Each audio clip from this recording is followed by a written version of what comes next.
Anong katangian ang kailangan ng isang tao na gustong maging entrepreneur? Siyempre, una dyan meron ka munang goal. Kasi, di ba, kanina kung babalikan natin, nagsisimula naman yan kasi wala muna eh. Tatry ka muna dahil gusto natin lumaki yung income.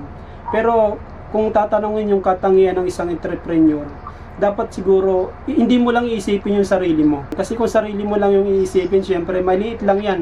Maliit lang yung mga pangangailangan natin. Pero kung iniisip natin yung mga pamilya natin, nandyan yung mga pagmamahal sa pamilya, yan yung katangian meron kang dapat na hindi lang gusto mo magnegosyo kasi gusto mong makabili ng mga ganito, yung mga nakikita mo, makuha mo. Ang pagninegosyo kasi kailangan tutulong ka. Number one katangian ng tao na maging tutulong ka kasi 'di ba sabi ko nga karoon ako ng idea paano palakihin yung kita ko. Gumawa ko ng paraan para madagdagan yung kinikita ko. Kasi nga, syempre mahal ko yung pamilya ko dahil nagkaroon na nga ako ng pamilya.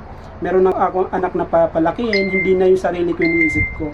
Gusto ko nang tumulong. Ganun nga, pagtulong talaga, number one katangian mo. Follow for more.